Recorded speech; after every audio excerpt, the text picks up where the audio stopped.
What's up, everybody? It's that time of the week that I like to call the Grumpy Old Men's Club, and with the results the way they have been lately, I couldn't think of two more grumpy gentlemen that I'd like to have alongside me than Mr. Ian Brewster and Mr. Leon Blanche. Ian, first up, buddy, I haven't spoke to you in a while. I've just chatted to Leon there. We were recording a preview for the game at the weekend. How are things with you? Yeah, not too bad. Obviously, with recent results, not happy, but as you said, don't want to talk too much about those. But other than that, I'm fine, thank you. And Leon, how are things with you, my friend? Yeah, look, it's good. Hopefully a bit of light at the end of the tunnel out of this pandemic, and fingers crossed that we'll all be looking forward to getting fans back in the stadium, definitely for the start of next season. I think that's a big positive.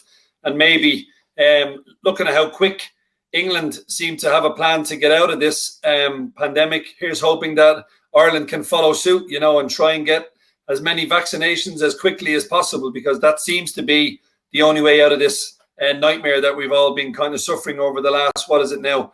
Well, it's gone past a year now, or coming up on a year. So yeah, light at the end of the tunnel, and hopefully a bit of light at the end of the tunnel for Liverpool as well.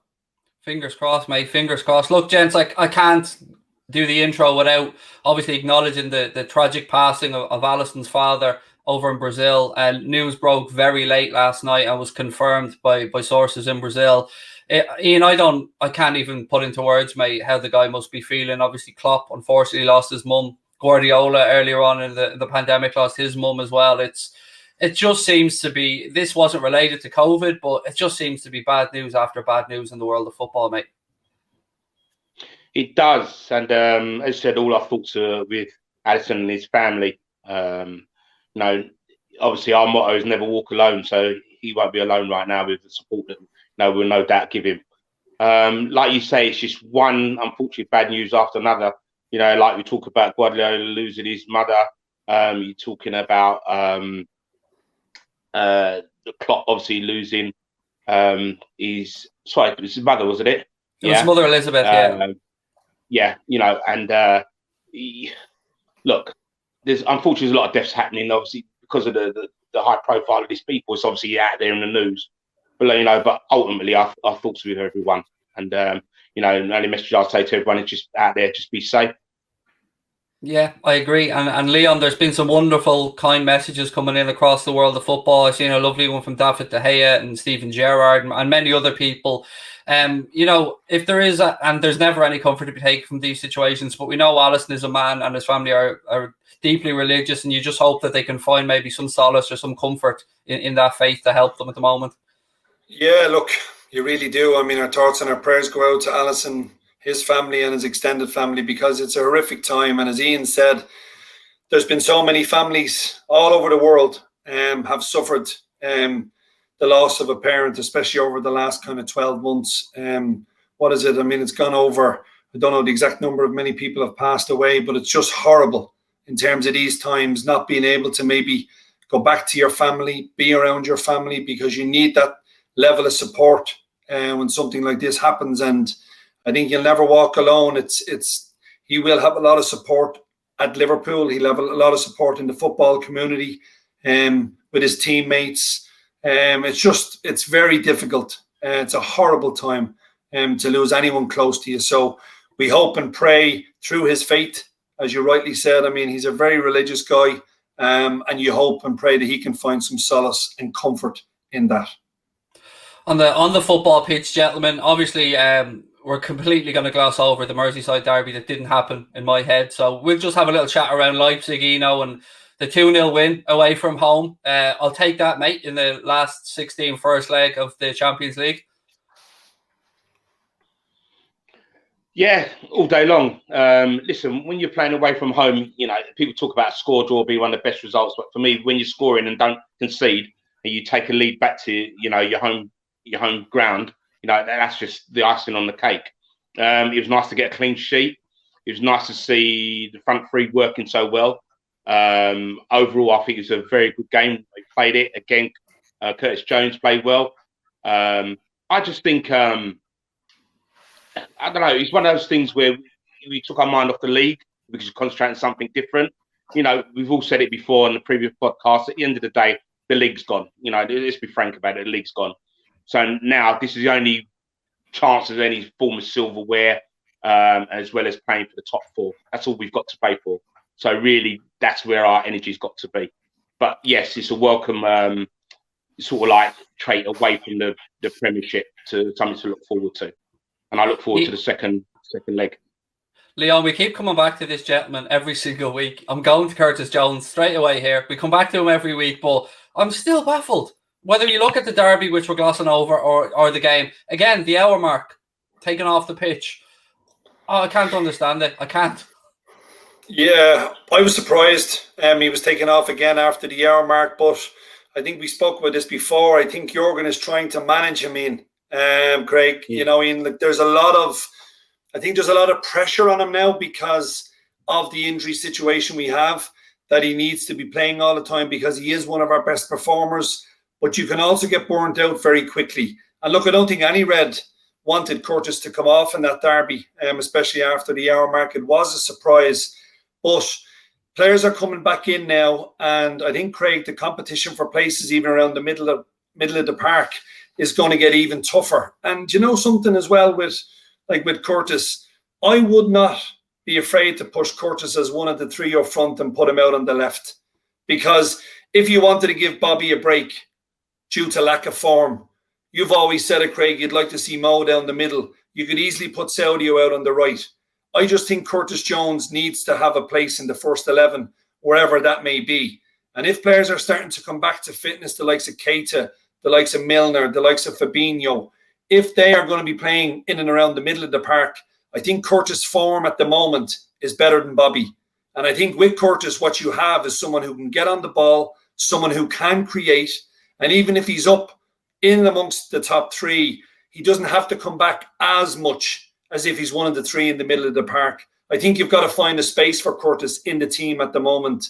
But I do think Jurgen is minding him. I just think you've got to be careful. He's only just turned, 20? So I think you've got to be careful here. And I've given it before and I'll give it again. The example of Foden at Man City. It took a long time before Pep fully trusted him game after game after game. City fans were begging him to play him more. They'd see him for 60 minutes. They'd see him for 25 minutes. He was electric in that time he was on the pitch. And Curtis is performing, in my opinion, the best he's ever done for Liverpool. And Ian, we've seen obviously the news this week that Jordan Henderson's going to be ruled out. 12 weeks is the number that's going around anyway at the minute.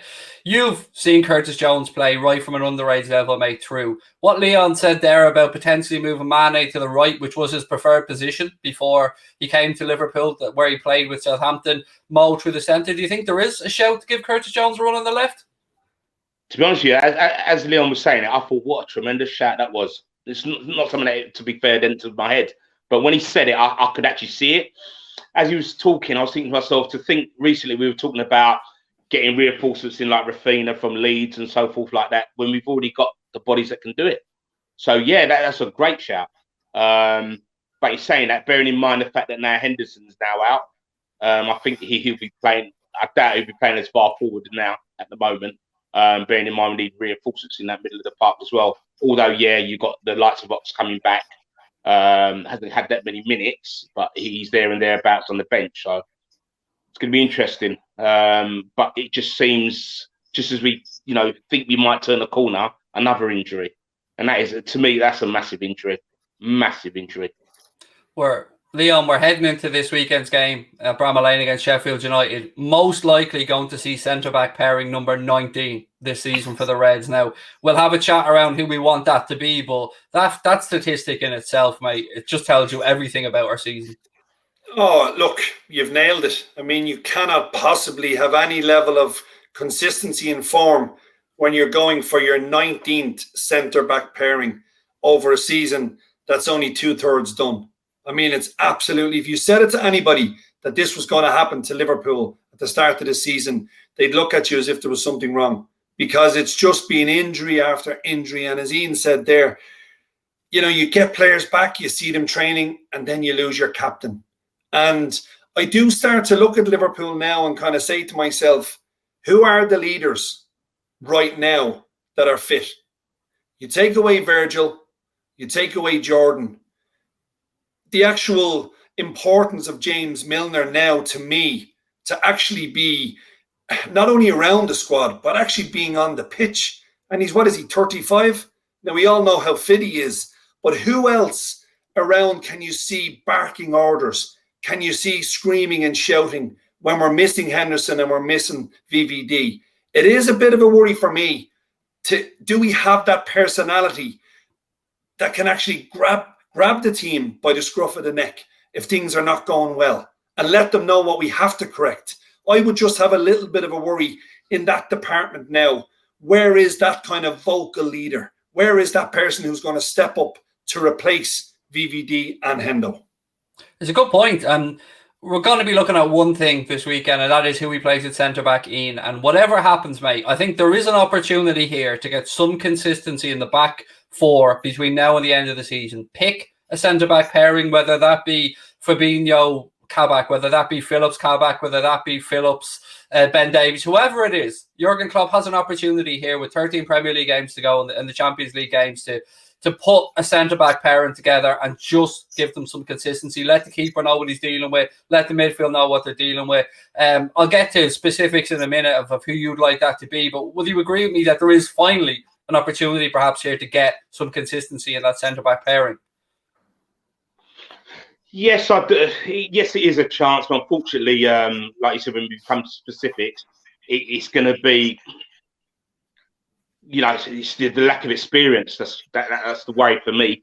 So yes, you may have a centre back pairing, but we're at the business end of the league now. We really got to start picking up points. When you're looking at the table, we really need to start picking up points.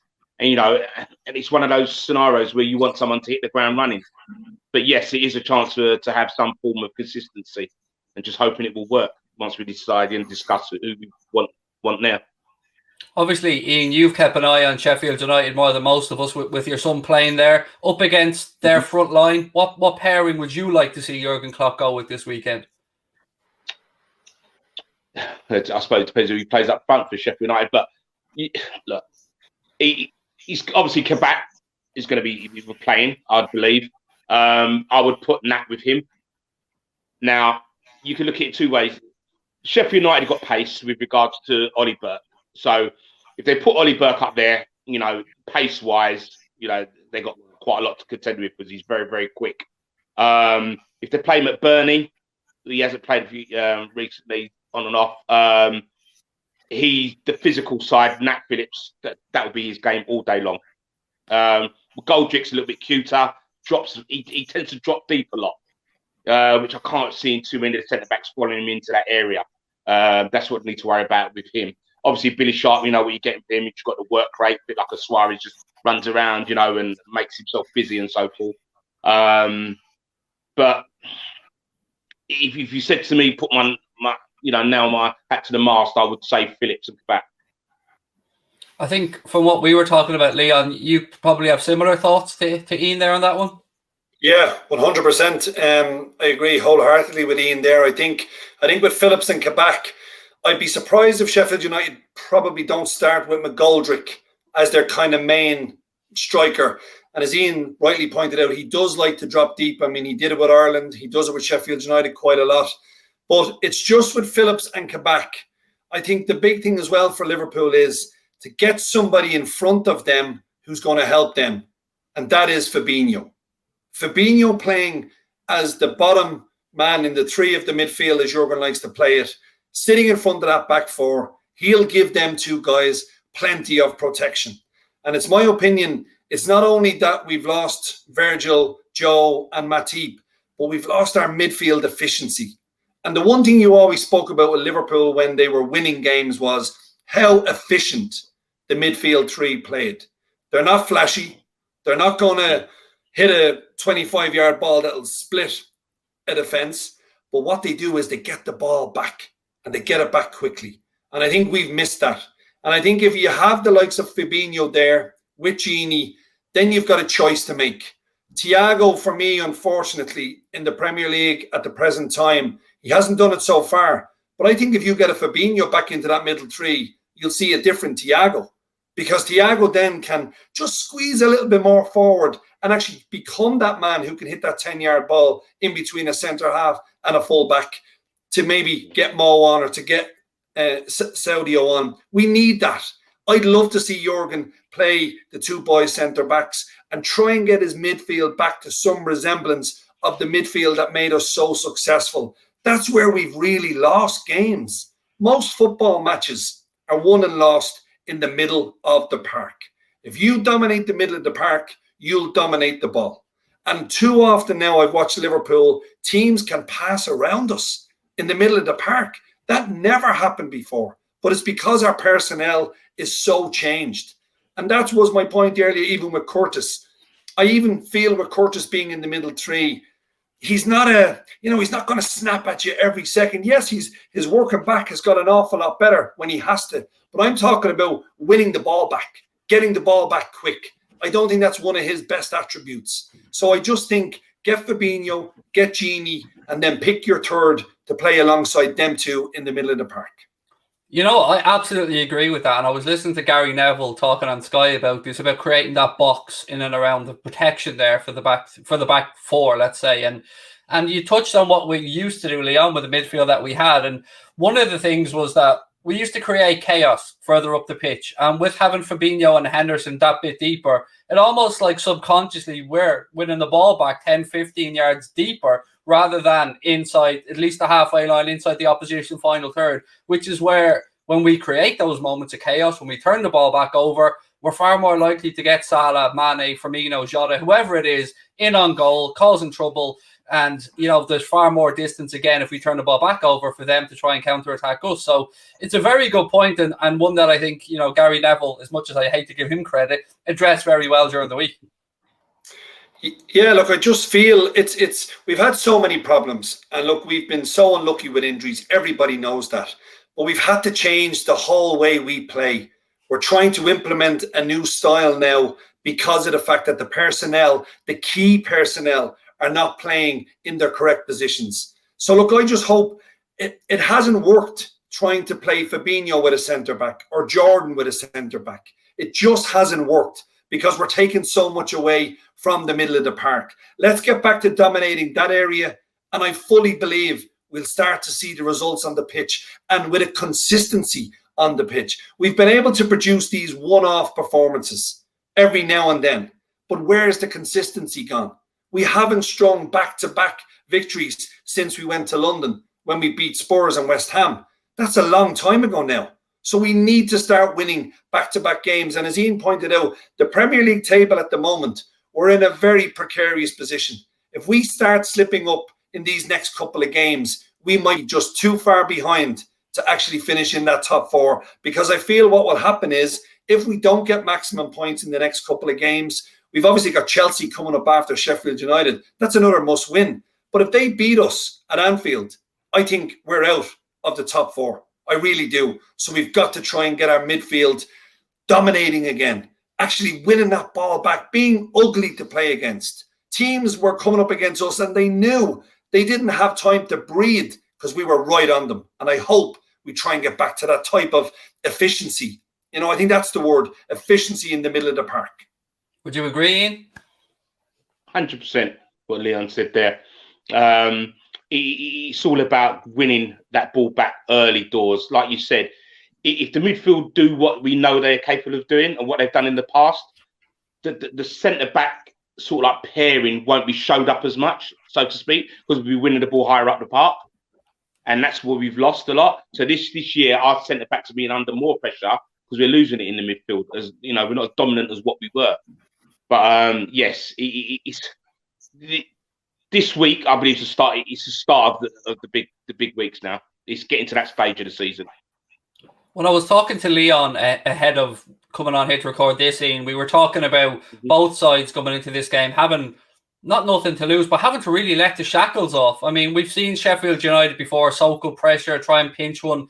Do you think Chris Wilder is at a point now where he's just going to have to say, look, lads, just go out and play, take more risks? They can't afford draws anymore. They need wins. To be fair, I thought that would have been the case of a few weeks prior. To be honest with you, I thought when they got the result at Old Trafford, if that was a boost that you needed, it was a game like that. And I just thought the game after that, it was just so I just couldn't believe the performance. Maybe it took too much out of them. I don't know, but let's be frank. I believe they've gone. right? They're done. So what have they got to lose? What have they got to lose? Yeah, go and play. They've got. If they get spanked by Liverpool 3-0, what are people going to say? It's expected. They're bottom side. You know, they're low on confidence. Liverpool are who they are. They should win anyway. So at the end of the day, they're not. I don't think they're going to get anything from trying to come defend, and hope to nick one goal. Yes, some teams have done it previous, but I just don't see that's the way forward. They've got to come and play, but at the same time, I'm not coming at and saying being expansive, but they've got to be more of a threat rather than getting the ball, getting in good areas, and then for some reason going backwards. You know, put balls in the box. They've got to start doing that. You know, like we just said, probably the 19th different pairing of centre backs. Test them. Loads of crosses in there.